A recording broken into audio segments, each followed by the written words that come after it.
Hello everyone and welcome back to another episode of Dad's Diag. Today we're going to do something a little different. I'm not going to be fixing anything. I'm actually going to be doing a sort of a product review and installation video on the Carpuride C92 9-inch the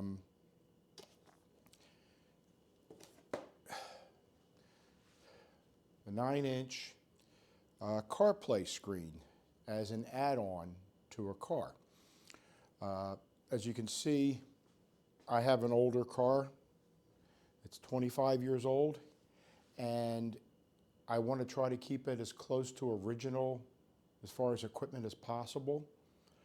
I did look to see if there was a way to add a head unit to it that would work with the rest of the system. It has the Bose audio system, and there was not, mainly because the audio connections between front and back and the amplifier are optical. Nobody makes a head unit that will adapt to that. And I happen to have the command system, which has an aux input. I got lucky there.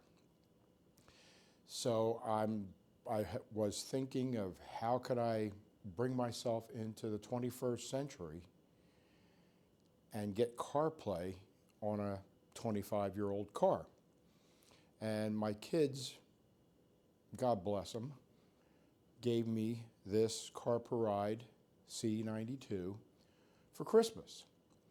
And let's get into showing you how I installed it and how well it works. This particular unit can be had on Amazon for a nice low cost of $94. And that includes all your cabling, a mount for your dash or window, and a backup camera, which is something I've kind of wanted on my car so I could gauge when I'm backing into a post or another car. I do back up into my parking spots quite a bit. So let's start off by showing how I installed it. The first thing I did was to put power. It requires a USB-C connection and 5 volts. If you have an adapter that'll do more than 5 volts, or the auto-changing USB-C, that'll do the 5, the 9, 12, that won't work. It has to be 5 volts at 2.4 amps. And what I did, is there enough light in here, is I installed a dual USB, USB type A power pack into, let's get a light for this. I have it tucked away very nicely, so it won't get in the way, it won't get damaged.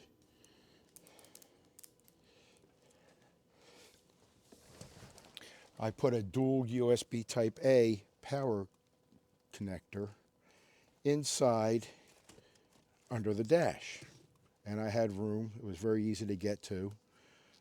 These panels just pull off, as you can see, and I wired it to the cigarette lighter. Let's put that back, which is here. I pulled that out and directly wired it to it and tucked it up in here because I need 2 pieces of power, one for my Rove R2 4K dash cam and power for the Carpuride, which is here. This is power, which was run up the dash, back behind the cluster, which is very easy to take out in this car. Literally have to have 2 hooks and it pulls out. There's no screws involved. And then I wired my audio through the dash and into my glove box. I don't know if you can see that back there, but that thing poking out is a aux jack, which only the command system has. If you have an older Mercedes with the single DIN, you have to tear it apart and wire your own inside the radio. Luckily, this one has auxiliary inputs. So I did that, and as you see, there's 3 wires here. Well, what is this? That is the backup camera wire, which they give you nearly 20 feet of it. And I wired that up behind here on the dash, down on the side, and along here. And I went through under the plastic here, under the board on the back door, up behind the seat. You can't see it because I have it all tucked in. Up behind in the seat, and that goes into the trunk. Once into the trunk,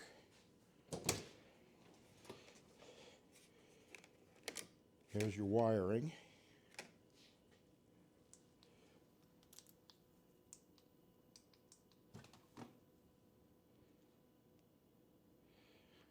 Here's your wiring up along this arm, up inside here where they give you the camera, and I wired in behind this light bulb here. I had to take this piece off, and my son was kind enough to make me a bracket so that I could mount this in the middle. I did not want to drill holes into this. I believe this is a piece of metal, and it's painted.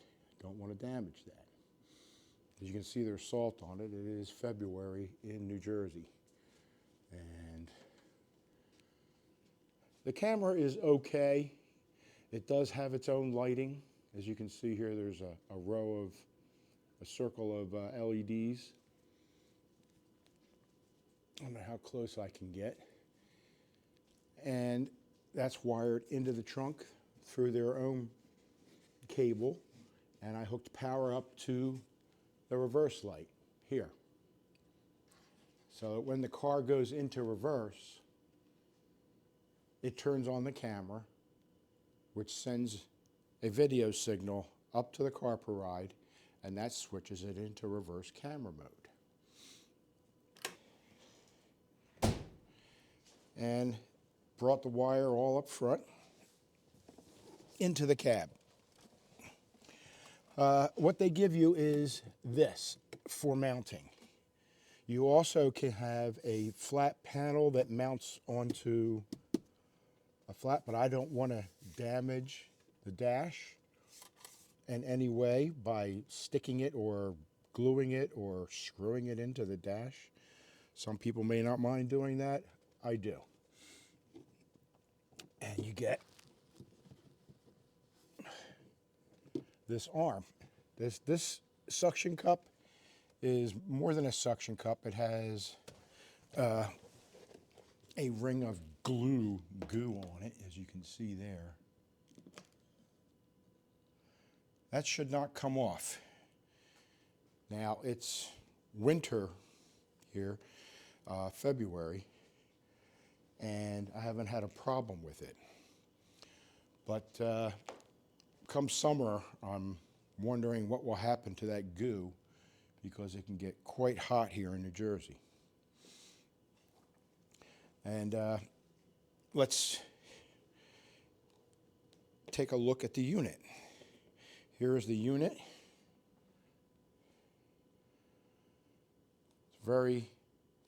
It feels very well made. There is a microphone in the front. There's a microphone on the side. And your connections here, you have a DC 5 volts, a USB jack that can be used for inputting your own data input, whether it be video or audio or photos. An audio jack, a camera input, and an external microphone jack. On the top is the power button. Now, when you install this into the car, you won't need to turn it on with the power button every time. It will automatically turn on when the car is turned on. This power turns off when the car turns off, so it loses power. I won't need to turn it on, but I won't have to turn it on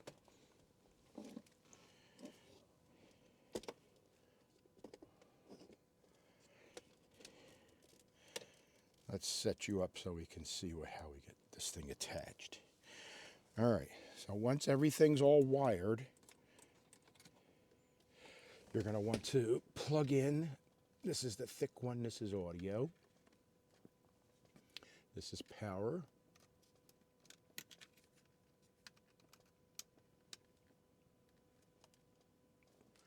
And this is your camera.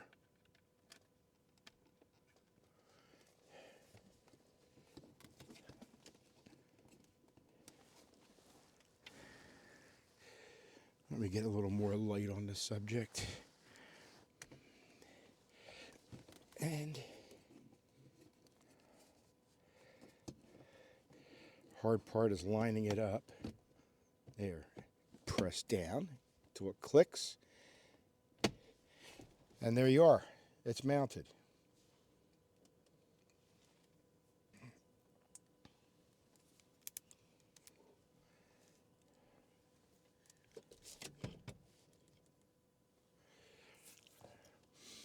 And one of their claims is it has an IPS screen. Took me a while to look up the resolution, and that is 1600 across and 600 high. IPS, and it's an LCD. And I told myself, well, what happens when I put polarized glasses on? Am I going to be even able to see this? Because LCDs, normally, you have a 50-50 shot of having your polarization right to be able to see it. And apparently, polarization makes no difference with this thing. Okay, now that everything's hooked up, let's turn on the car. This should power up. This will power up. And there she goes. And this powers up.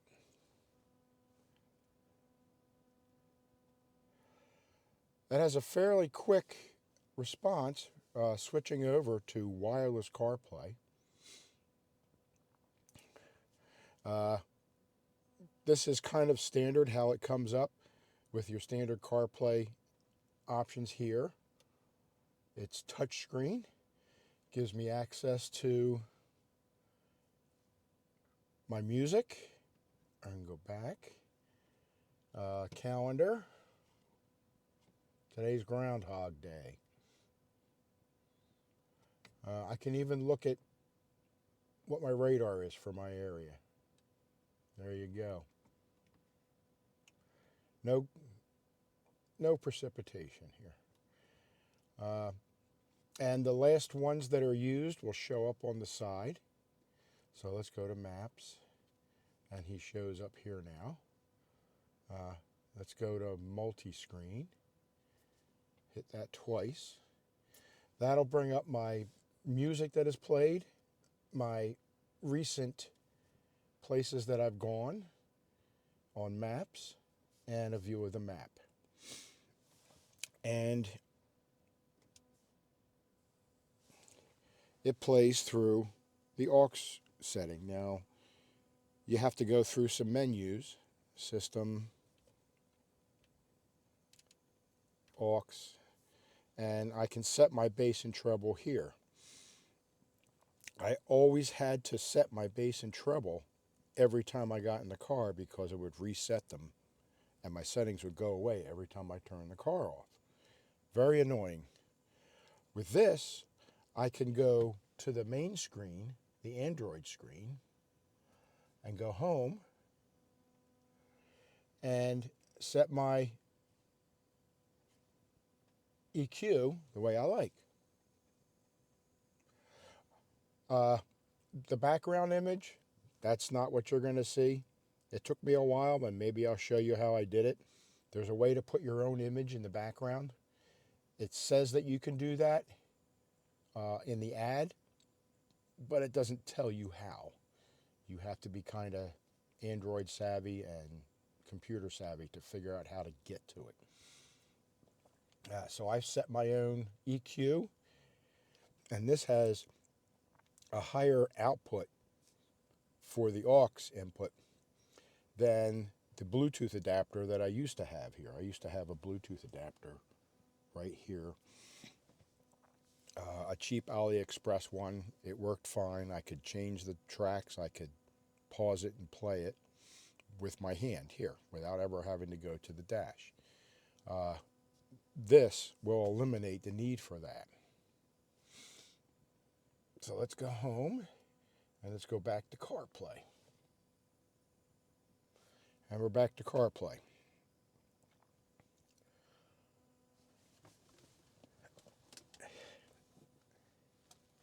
With the stereo on, I can bring up my own music and it will switch over to whatever I'm doing on my phone.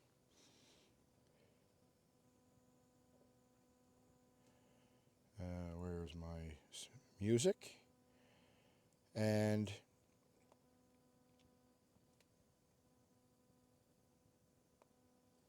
just play. Automatically switches over. Volume is controlled with the standard stereo. And to avoid copyright, I'm not going to play much. If I decide to play something from another source, say I go to Spotify, it switches right over.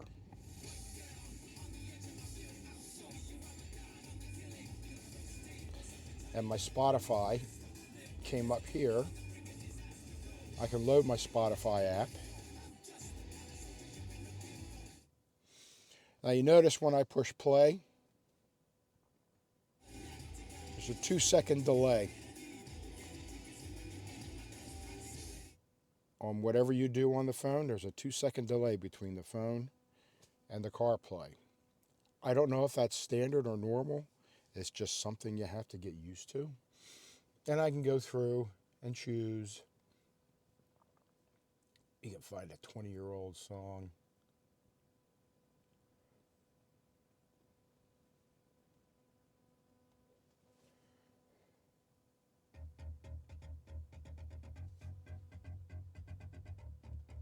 Everything can be done on the touchscreen.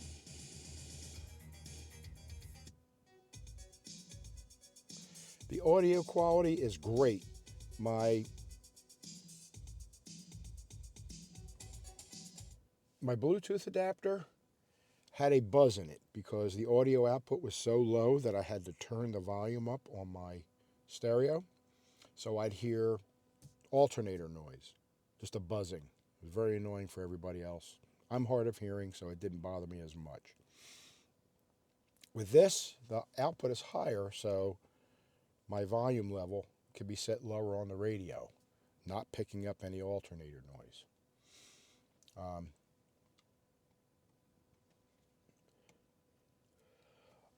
As far as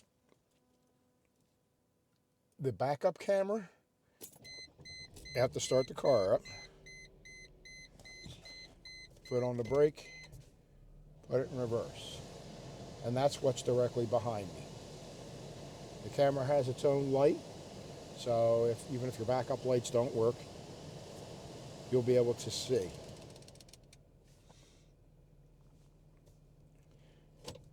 You put it park, goes right back to CarPlay.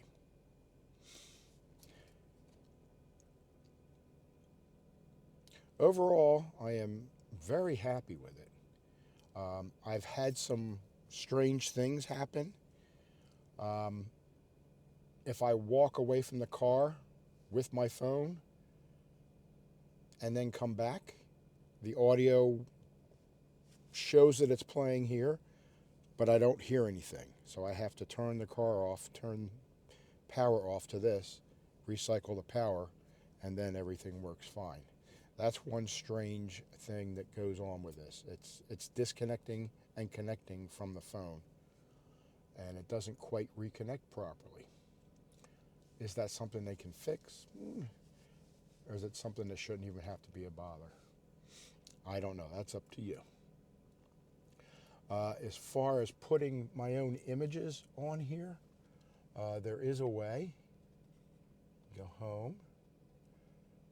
You can go to Setup. You have Wallpaper, and they give you these choices for your wallpaper. That's it. That's what's built into the device. If I want to go and get my own, I can, let me get me, I have a thumb drive I can plug into this. So you can plug your own thumb drive into the USB port, if you can get to it.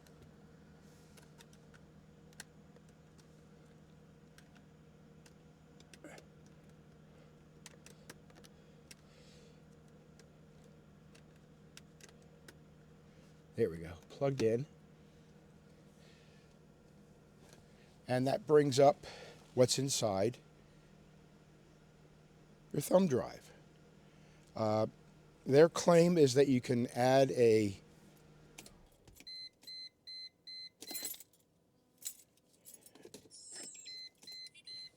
let me close the door, stop the beeping. You can add a 64 gig max amount of storage to this thing. They also have a SD card slot.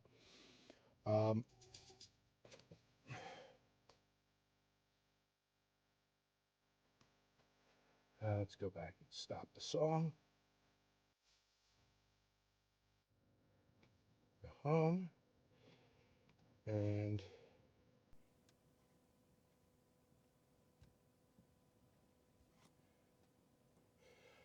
here is your volume and your brightness. I have it set at 50%. It is adjustable by outside light. There is a sensor on the back right here. See? When I cover it up, it goes into night mode. When I let go, it goes into day mode. Let's go to the USB. There's a USB symbol here. Let's see if I can get to it.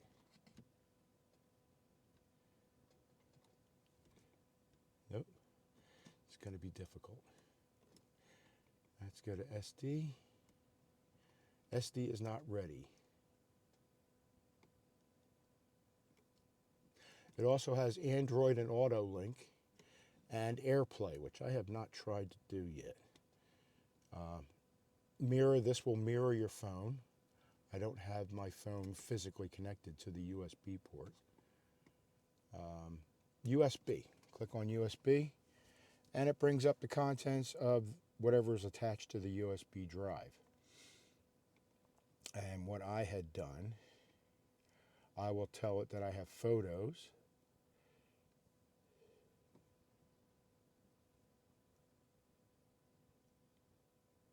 Still reading the drive. The drive is flashing.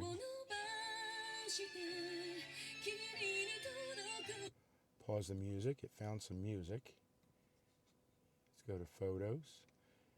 And here's all my pictures. I got some of my own Mercedes pictures so that I could have the background flash up and make it sort of match the car. You can put your own Chevy logo, any logos you want there. You can only choose one, and it will replace the blue background that comes with it.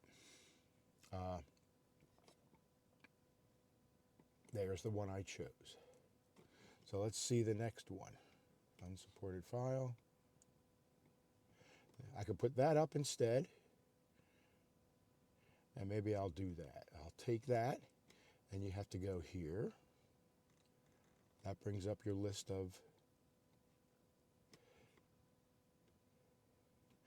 Then you get a menu like this. It is all in Chinese. No idea what it says. I hit this one, and it canceled. So I'm assuming that cancels your choice of making this your background. If I hit this button, save OK. So that means it saved that photo from your USB drive to the Carpuride and replaced the background picture. So let's go back home. And there's your Mercedes-Benz logo in the back. So now when I turn it on, turn the car off,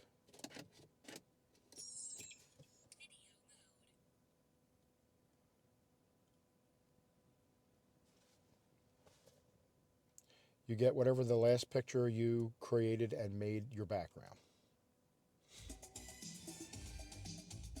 It will automatically start playing music once it starts.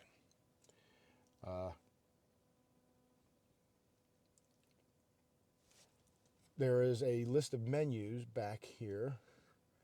If I go home,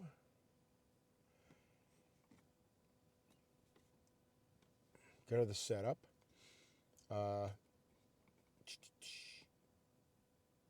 Mobile internet suspension window. I'm not sure what that is.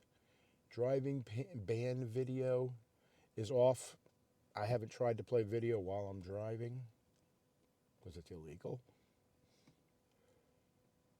You ask which steering position. If you're in Europe, it'll be right. In the United States, it's left.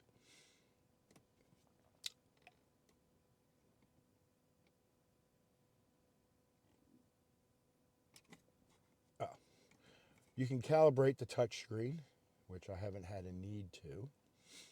I can factory reset it.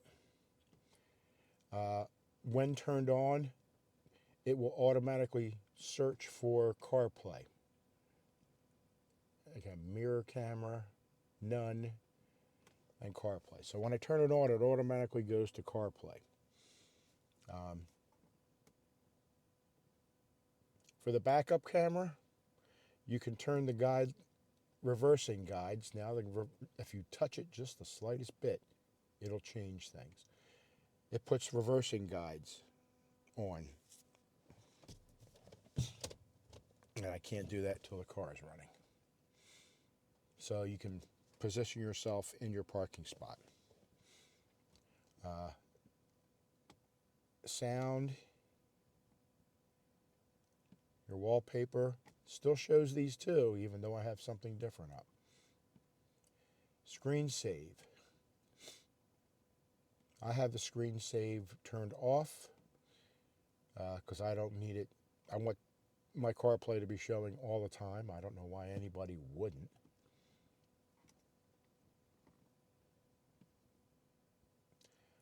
Language, choose which language. Clock, set the clock. Although it is correct, and it usually sets your clock from what's on your phone. And here is the version number of the firmware I have in here. I have not updated it.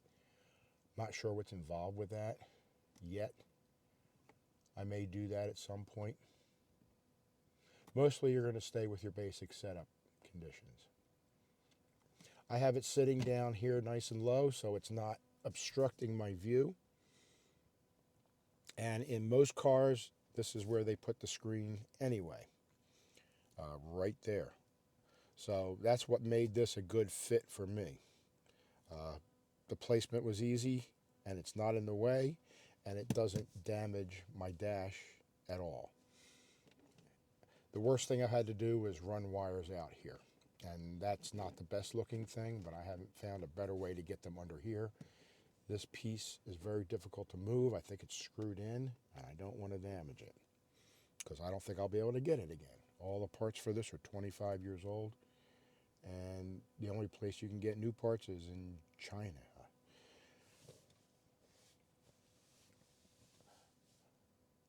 So that does it for my review and quick installation and use video of the Carpuride C92.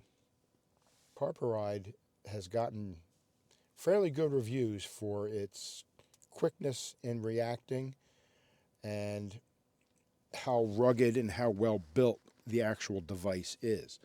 Other people make other ones. They're not getting as well reviewed. Either they're slow or they're not built well. The mount is a standard mount for this type of thing. I might be able to even get another one of these for a different car if I needed to. And it does the job of updating a 25-year-old car to work in the year 2025. So thanks for coming along with Dad's Diag, and we'll look forward to some more videos at a later date. So I'll see you later, and if I can do it, you can do it too.